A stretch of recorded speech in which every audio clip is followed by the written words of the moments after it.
बोली सद्गुरु भगवान की जय। उमापति महादेव जी की जय।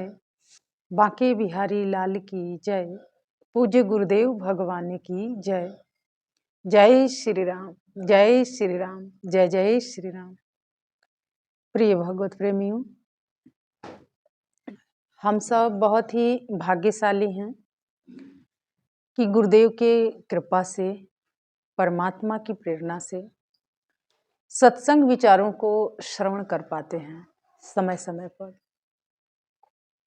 सज्जनों, आज का जो समय चल रहा है, जो समाज की जो स्थिति और परिस्थिति है, उसको देखते हुए, उसको समझते हुए बस एक ही बात समझ ये आती है। कबीरदास जी ने बहुत सुंदर कहा कि बड़ी बिकट यमघाट, गुरु बिनु कौन बतावे बांट। वो दो शब्दों में उन्होंने संसार को संबोधन दिया कि बड़ी बिकट यमघाट, गुरु बिनु कौन उतारे पार। सज्जनों, बड़ी बिकट यमघाट है। अभी इस शब्दों को कई लोग कई तरीके से समझते हैं। यमघाट का मतलब क्या है कि सिर्फ मृत्यु के समय ही यमराज आएगा और आपको ले जाएगा? नहीं, ये तो सत्य है कि मृत्यु आएगी। आपका जन्म हुआ है तो एक दिन मरना है, और जिसको मरना है उसको फिर जन्मना भी है। इसी संबंध में उन्होंने कहा कि बहुत बिकट यमघाट, गुरु बिनु कौन बतावे बाट। सज्जनों, गुरु की आवश्यकता जीवन में क्यों है? गुरु की भूमिका जीवन में क्यों है? सज्जनों, बहुत से लोग हमसे भी प्रश्न करते हैं। सज्जनों, हम उन सारे प्रश्नों का एक ही उत्तर देते हैं कि हमने भी जीवन में अपने गुरु धारण किया, गुरु बनाया, गुरु की आवश्यकता थी जीवन में, लेकिन गुरु ने विवेक भी दिया। दिमाग आपके पास है तो विवेक भी गुरु प्रदान करता है, और जिसके पास विवेक है वो अपने अच्छा बुरा का पूरा ध्यान रखता है कि मेरे लिए क्या अच्छा है और मेरे लिए क्या बुरा है।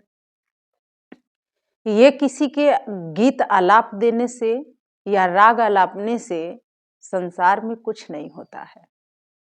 सज्जनों, मैंने सिर्फ गुरु की बातों को आज तक महत्व दिया है, किसी व्यक्ति को मैंने महत्व नहीं दिया। हमारे कार्य से कौन नाराज है, कौन खुश है, इससे भी मेरे को कोई फर्क नहीं पड़ता है। गुरु अगर खुश है तो सब कुछ ठीक है, क्योंकि आप दुनिया को खुश करने में अपने आप से दूर हो जाते हैं, कहीं अपने आप को खो देते हैं, लेकिन कोई आपसे खुश नहीं हो पाता है, क्योंकि ये संसार की यही रीत है। एक इच्छा पूर्ण हुआ तो दूसरी इच्छा जन्म लेगी, वो इच्छा पूर्ण हुआ तो तीसरी इच्छा जन्म ले लेती है। मनुष्य महत्वाकांक्षी है, मनुष्य के अंदर स्वार्थ है, लोभ है, लालच है। तो सज्जनों, बड़ी बिकट यमघाट, गुरु बिनु कौन बतावे बाट। ये बात इसीलिए मनुष्य के लिए ही लागू होता है, क्योंकि कहते हैं कि एक बार एक व्यक्ति था, उसने बहुत दिनों तक नारायण की तपस्या की, भगवान श्री हरि की आराधना उसने की, और उसके उपरांत एक समय आया, नारायण उसके समक्ष प्रकट हुए और वो कहते हैं कि तुमने हमें बहुत प्रसन्न किया, खुश किया। तुम्हारी भक्ति से, तुम्हारी तपस्या से, तुम्हारे हठ से, जितना भी तुमने उपाय किया उसके बाद ही मैं आज प्रकट हुआ हूं। बहुत खुश हूं मैं, तुम हमसे कुछ मांग लो। सज्जनों, वो जो व्यक्ति था वो बहुत ही लालची प्रवृत्ति के था। उसने कहा कि जो मैं मांगू आप दे सकते हैं।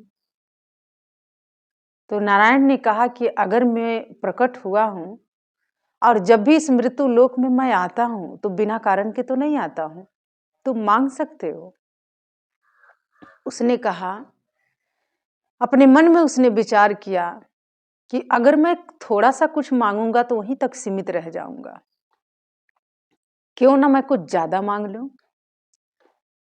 तो उसने कहा कि मुझे ये पूरी जितना पृथ्वी है, जितना पूरा भूमंडल है, वो सब मेरा हो जाए। भगवान श्री हरि हैं, नारायण हैं, उन्होंने कहा कि ठीक है, तुम्हारा तब होगा जितना दूर तुम जा सकते हो, भाग सकते हो, चल सकते हो, और जितना दूर तुम जाओगे और जहां पर रुक जाओगे वो पूरी धरती तुम्हारी हो जाएगी। सजनों, भागता गया, भागता गया, भागता गया, भाग ही रहा था। न तो उसे खाने की सुध थी, न अपने शरीर को ध्यान दे रहा था, सिर्फ भाग रहा था वो। और भागते भागते भागते भागते ऐसे जगह पर जाके गिरा, वहीं पर वो मर गया। सजनों, जब मरा तो उसकी आत्मा निकल गई शरीर से, और नारायण आए और उन्होंने उसकी आत्मा से पूछा कि बताओ, तुम इतना पूरा जीवन भागते रहे, लेकिन आज जितना दूर तुम्हारा शरीर जितना दूर गिरा है उतना ही जमीन तुम्हें प्राप्त हो पाया। और सजनों, ये सत्य बात है। बड़ी विकट यम घाट, गुरु बिनु कौन बतावे बाट। जन्म हुआ है तो मरना है, मरना तय है। और व्यक्ति जब अंत में, जब उसकी अर्थी निकलती है, चिता सजती है, तो जितना दूर वो लेटाया जाता है वही उतना उसका जगह होता है अंतिम क्षणों में, उसी जगह पर वो लेटता है। सजनों, यही कहानी हम सबके जीवन की है, हम अपने आप को भी रख रहे हैं। सजनों, आज इंसान भाग रहा है। दौलत एक ऐसी तितली है जिसको पकड़ते पकड़ते इंसान अपनों से दूर हो जाता है, अपने लोगों से दूर हो गया, अपने से दूर हुआ।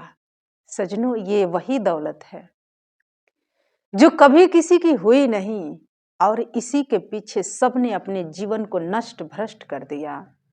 बड़ी विकट यम घाट, गुरु बिनु कौन बतावे बाट।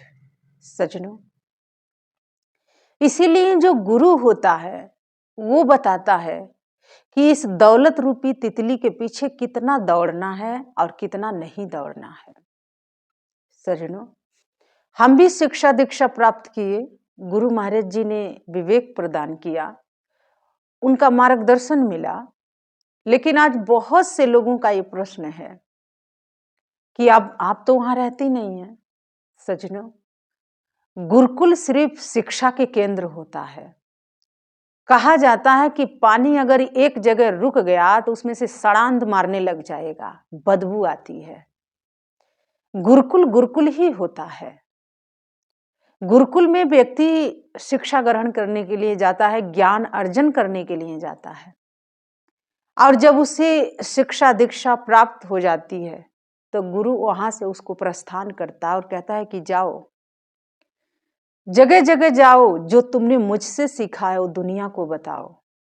सजनों, तो इसका मतलब ये नहीं है कि जो हैं वो बहुत अच्छे हैं और जो वहां नहीं है वो बहुत बुरे हैं।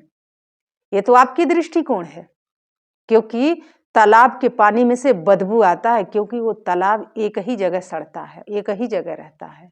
लेकिन नदी जो है वो बहती है, और बहते पानी में हर कोई हाथ धो लेता है, पीता है, अपनी प्यास को शांत करता है। ऐसे ही एक शिष्य का धर्म भी होता है। अगर उसने गुरु से कुछ प्राप्त किया है, सीखा है, तो पूरे विश्व में घूम घूम के बता देगा कि मेरे गुरु का ये उद्देश्य है, मेरे गुरु की ये शैली है, मेरे गुरु का ये सिद्धांत है। वो रोड़ी वादियों में नहीं बंधता है और ना ही समाज को रूढ़िवादियों में जीने देता है। सज्जनों, इसी के जीवंत उदाहरण स्वामी विवेकानंद भी हैं, योगानंद परमहंस हैं। क्या योगानंद परमहंस सिर्फ एक जगह सीमित रह गए? नहीं। विवेकानंद क्या एक जगह सीमित रह गए? नहीं। मीराबाई क्या एक जगह सीमित रह गई? नहीं। संत रविदास क्या एक जगह सीमित रहे? नहीं। कबीरदास जी क्या एक जगह सीमित रहे? नहीं। सज्जनों, जितने भी साधु संत, जो जितने संत थे, वो चलते फिरते रहे और दुनिया का मार्गदर्शन किए। तो सज्जनों, यही आपके प्रश्न के उत्तर है कि अगर जो लोग हैं वो इतने भी अच्छे नहीं हैं और जो लोग नहीं हैं वो इतने भी बुरे नहीं हैं, क्योंकि भगवान ने सबके कार्य के लिए समय निर्धारित किया है। जिनको वहां रखना था वो हैं, कोई आपत्ति नहीं है। जिनको उसको निकालना था उसने निकाल के अपना दूत बना के इस संसार में अपना कार्य कर रहा है। तो इसीलिए सज्जनों, आप अपनी आंखों की जो नजरिया है उसको जाके किसी डॉक्टर से चेक करवा लेना, और ठीक हो जाए तो उस पर चश्मा लगवा लेना, क्योंकि अगर नजर खराब है तो सब कुछ खराब ही दिखेगा। तो सज्जनों, इसीलिए जो लोग आए हैं वो आज भी धर्म का ही विस्तार कर रहे हैं, धर्म का कार्य कर रहे हैं। हाँ, ठेकेदारी नहीं लिए हैं, ठेका नहीं चला रहे हैं वो। तो सज्जनों, यही अंतर है। और जो रुके हैं उन्हीं में से बदबू आता है। जैसे रुका हुआ पानी है तो बदबू तो आएगा, सड़ेगा, गलेगा, और जब वही सड़ता और गलता है तो वही कूदता है, निकलता है वहां से। जैसे पानी है, एक जगह गड्ढे में रुकी हुई है, बारिश होता है, उसमें बड़े कूड़े हैं और वो पत्ते हैं, पेड़ के पत्ते गिरते हैं तो उस पानी में सड़ते हैं। लेकिन जब वहीं से ट्रक जाता है तो ट्रक के पहिए बहुत सारे होते हैं, बहुत बड़े बड़े पहिए होते हैं, और जब उस पानी में वो पहिए जाते हैं ना तो उन पहियों को नहीं कुछ होता है। जो वो पानी उसमें से निकलता है और जिसके ऊपर जाता है या इधर उधर जाता है तो उसमें से बहुत बदबू आता है। बस यही बात समझ लीजिएगा, क्योंकि बहुत से लोगों के मुंह से हमने सुना है कि जो पानी रुक गया उसमें से बदबू आता है, और जो पानी बह रहा है उसमें से बदबू नहीं है। तो अब रुका हुआ कौन है और चल कौन रहा है ये आप तय कर सकते हैं। इसीलिए अपना ज्ञान अपने पास रखें। बहुत बहुत धन्यवाद, क्योंकि आपके ज्ञान की किसी को जरूरत नहीं है, किसी को आवश्यकता नहीं है। हर व्यक्ति का मार्गदर्शन गुरु करता है, ईश्वर करता है, परमात्मा करता है। इसलिए ये बात मैं आज बता रही हूँ। बड़ी बिकट यमघाट गुरु बिन कौन बतावे बाट। जो अपने कर्मों को नहीं काट सकता है, जो अपने बुराइयों को नहीं छोड़ सकता है, उसके ज्ञान से और उसके विचारों से इस समाज में कभी किसी को लाभ नहीं मिल सकता है। तो सज्जनों, इसीलिए ज्ञान वहीं फलीभूत होता है जहां पर व्यक्ति प्रयास करता है। लेकिन ये ज्ञान वहां फलीभूत नहीं होगा जहां पर कोई अपने विकारों की चादर ओढ़ के बैठा है और वो अपने आप को महान सिद्ध करता है कि मैं महान हूं। नहीं सज्जनों, वहां ये ज्ञान फलता ही फूलता नहीं है, विकसित ही नहीं होता है। इसीलिए जरूरत है कि आप अपना उपदेश अपने पास रखें, और जो लोग जितना दूसरों को गलत बोलने का प्रयास करते हैं उतना ही वो लोग गलत होते हैं। इसीलिए सज्जनों, ये बात आपके जीवन में लागू होना चाहिए, क्योंकि आज नहीं तो कल आपकी सच्चाई सामने आ जाएगी। समय किसी के हाथ की कठपुतली नहीं है। समय से कोई भाग नहीं सकता है, समय से कोई बच नहीं सकता है। इसीलिए समय कौन सा खेल खेलता है, जो दृष्टा होता है ना उस समय को देखता है, उसमें उलझता नहीं है, उस समय को खेल को समझ लेता है। बड़ी बिकट यम घाट गुरु बिनु कौन बतावे बाट, कि बड़ा बिकट यम घाट है, गुरु बिनु कौन बतावे बाट। मैंने बार बार जिक्र किया है इसका, इस लाइन के, कि इससे भी समझ आ जाए। आप तीर्थ यात्रा करते हैं, दान पुण्य करते हैं, कथा कराते हैं, सत्संग सुनते हैं, पूजा पाठ करते हैं, लेकिन आप दूसरों की निंदा करके सारे पुण्य को खो देते हैं। आप अपनी बात को रखने के लिए ना जाने कितने बार झूठ बोलते हैं। क्या आपका पुण्य आपके पास है? नहीं है। तो सज्जनों, ये आपके उपदेश से कुछ होने वाला नहीं है किसी के। और मैं बताऊं, साधु की अपनी चाल होती है, वो किसी के शब्दों के मोहताज नहीं होता है, और ना ही वो किसी के आदेश का इंतजार करता है। उसकी मस्त चाल है, उसकी अंतरात्मा जो कहेगी वही करेगा। आपका ज्ञान आपके पास रहे तो वही ठीक रहेगा, क्योंकि जिसने पूरा जीवन लगा दिया, क्या उसको अपने अच्छे और बुरे का समझ नहीं है? सब समझ है। इसीलिए आप लोगों को सही और गलत में पढ़ने की आवश्यकता नहीं है कि कौन सही है और कौन गलत है। ये सब आप समय पर छोड़ दो। मैंने अपने जीवन में देखा कि जो लोग जितना गलत किए, उनकी इतनी दुर्गति हुई आगे चल के कि बताया नहीं जा सकता है।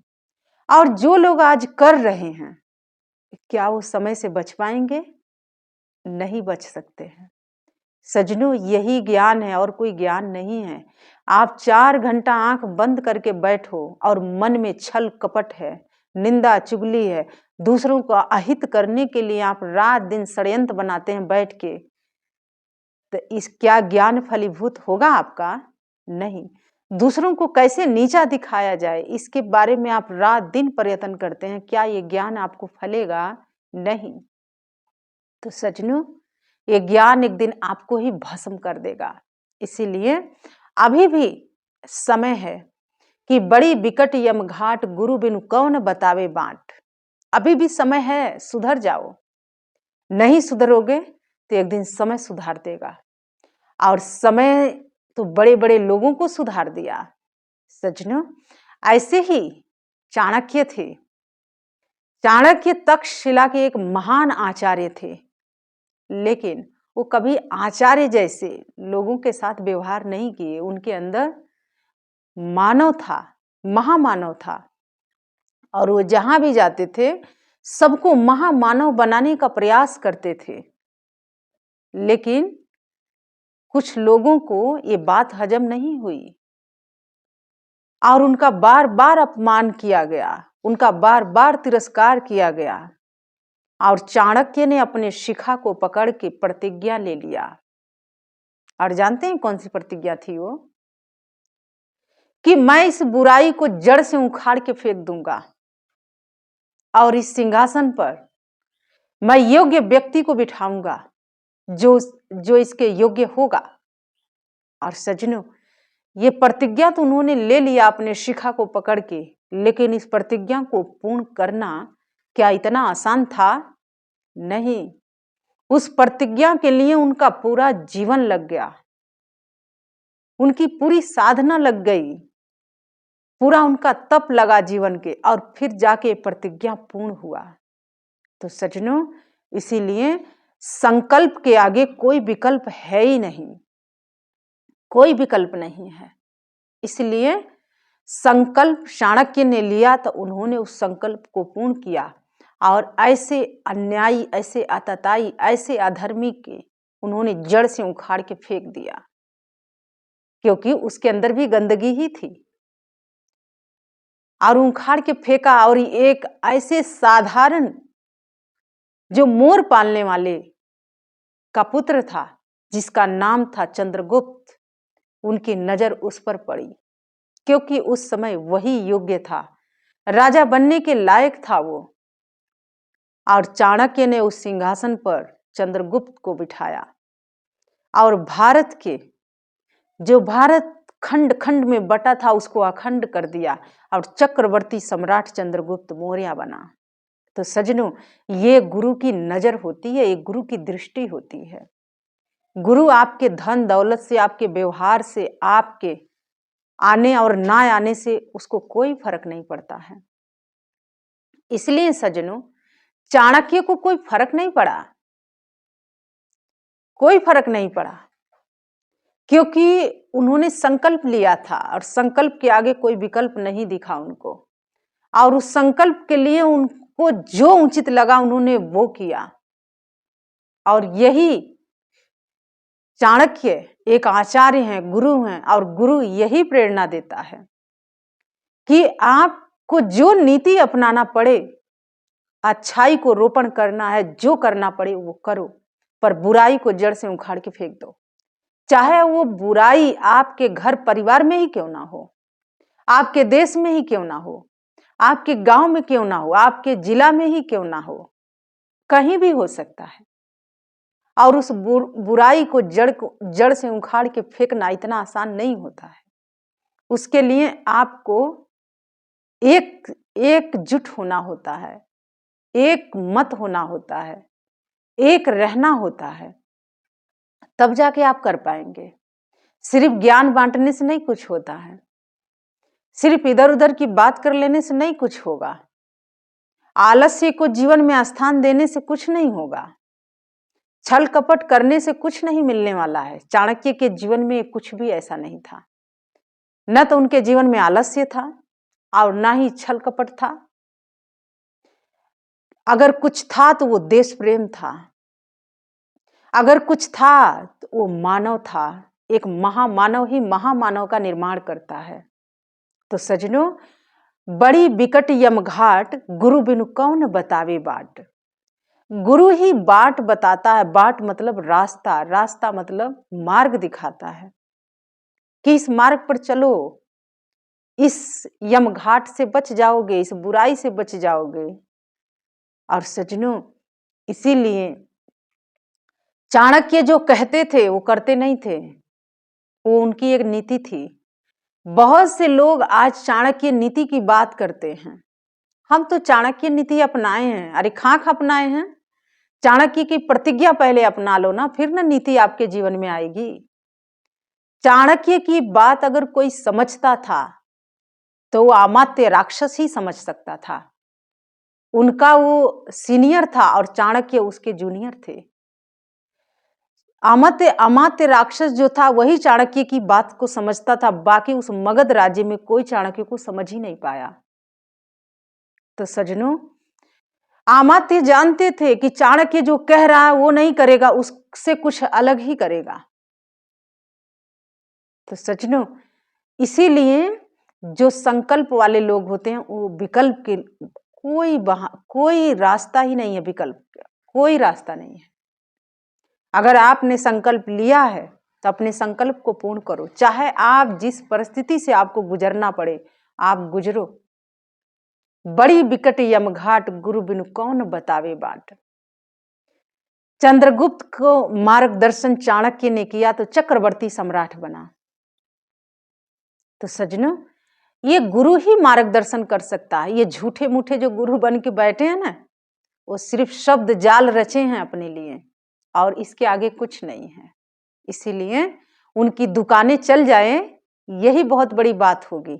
जिसने गुरु को नहीं समझा वो गुरु के सिद्धांतों पर क्या चलेगा, नहीं चल सकता है। इसीलिए सजनों, जो वहां हैं वो कोई महान नहीं है, या जो वहां नहीं है वो कोई बुरे भी नहीं है। ये आपको समझना होगा, आपको अपनी नजरिया बदलनी होगी, अपनी सोच को बदलना होगा। अगर महामानव का निर्माण करना है तो आपको रुकना नहीं है, ठहरना नहीं है। और मैंने बहुत से ऐसे लोग जो आश्रम में आज हैं, वही लोग ये बात कहते हैं कि जो पानी रुक जाता है ना उसमें से बदबू आती है। इसका मतलब तुम लोगों में से बदबू तो आ ही रहा है, इसमें कोई संदेह नहीं है, 100% सही बात है। इसीलिए अपने शब्दों पर कायम रहो, यही तुम्हारे लिए अच्छा होगा, उचित होगा। जो निकले हैं उनके जीवन का एक नया उद्देश्य है, वो अपने उद्देश्य को पूर्ण करेंगे। चाहे वो जिस परिस्थिति से गुजरे, तुम्हें हस्तक्षेप करने की कोई आवश्यकता नहीं है। अच्छे बुरे को उनको ज्ञान है, वो जानते हैं मेरे लिए क्या अच्छा और क्या बुरा है। इसलिए सज्जनों, गुरु बिनु कौन बतावे बाट, बड़ी विकट यमघाट।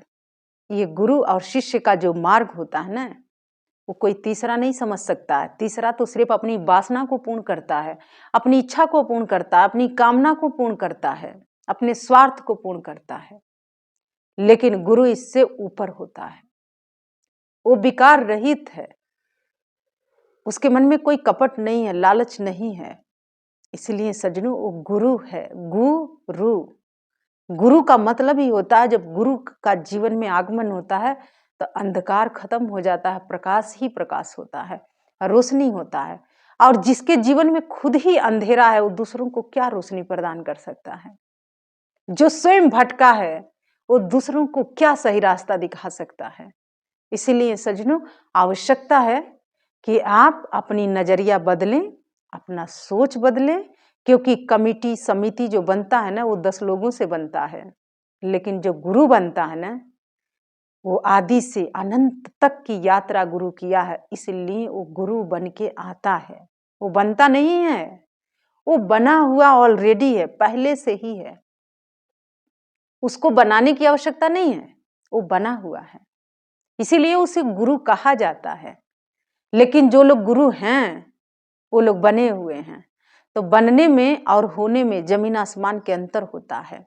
इसीलिए अपना झूठा ज्ञान अपने पास रखो, अपना उपदेश अपने जीवन में लागू करो।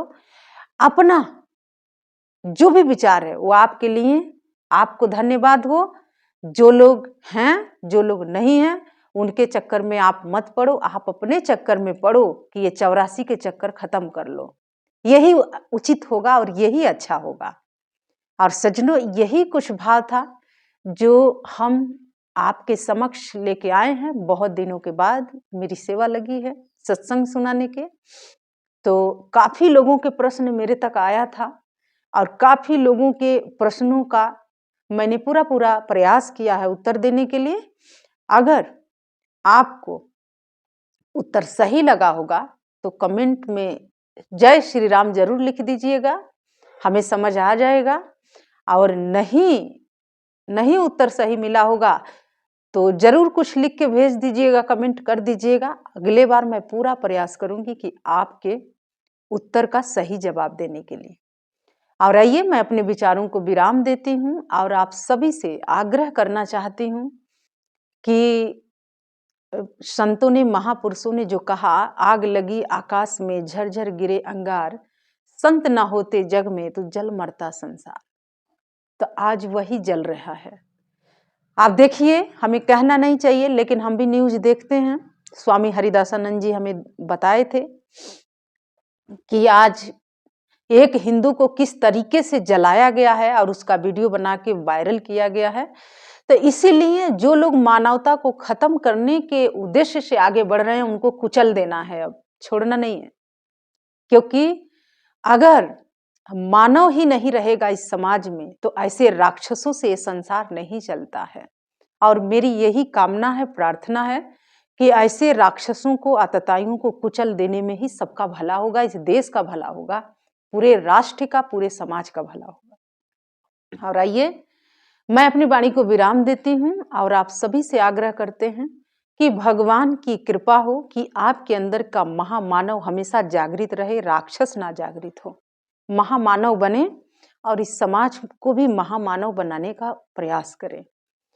तो बोलिए उमापति महादेव जी की जय, श्री कृष्ण बलदेव जी की जय, बांके बिहारी लाल की जय, पूज्य गुरुदेव भगवान की जय। जय श्री राम, जय श्री राम, जय जय श्री राम। धन्यवाद।